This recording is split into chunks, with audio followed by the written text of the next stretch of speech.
All right, this is G Guitars, and we have this banjo here.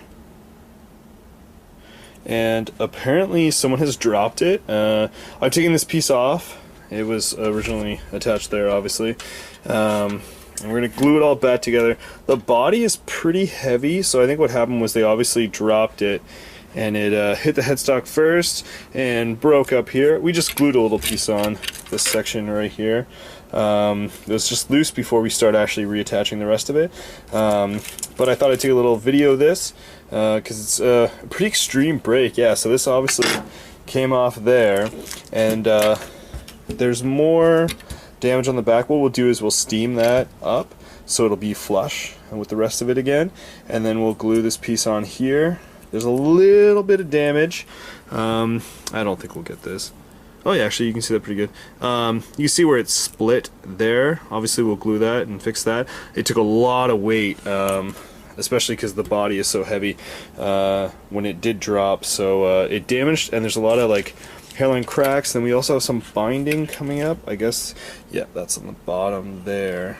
But we'll get that all glued up, and we'll take a couple of videos of it clamped up and show you guys how that works or whatever. Alright, thanks. Just taking a quick shot of it all clamped up now. I've just been gluing on a bunch of little fragments, so I didn't think that was worth showing. And so I use the 202 GF glue from Lee Valley, and I find it works really well. And it's all clamped up now, so this should be done. Then we will glue the back piece on here, and then we'll be able to attach it back to the banjo, string it up, and then see what we got. Alright, I thought I'd show this. So I just cut out this caul. All it does is go over top of the frets so we don't mar them or push them in or whatever. Same thing with the neck, it protects the neck. It's pretty much the same radius as the fretboard, and it's just clamped on the back. There's a lot of wood missing. It's not really anything I could do about a little bit of a compression and stuff, but it should get a really tight glue job, and it should. Yeah, this is the really bad side actually.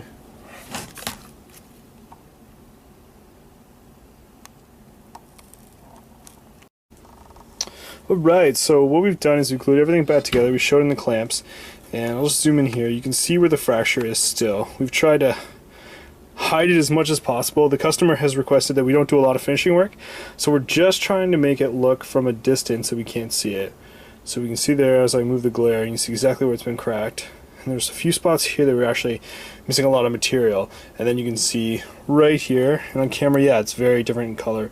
So there's a huge section of wood missing from here, but as we zoom out, we can see that, you know, from a distance, it'll kind of blend in the best it can. It doesn't want me to be doing too much work on it, so we have a couple indents in the back as well too, and then we can see where it was cracked at the top again.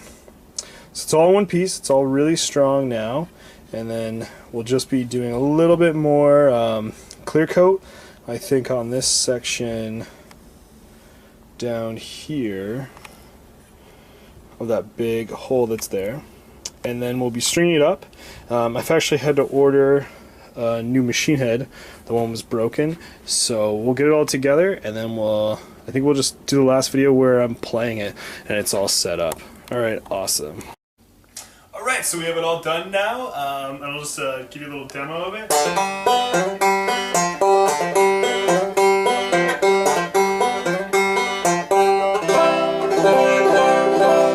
So it's all tuned up, it's all set up. So if you have a banjo that you've broken into a bunch of different pieces, I can glue it back together.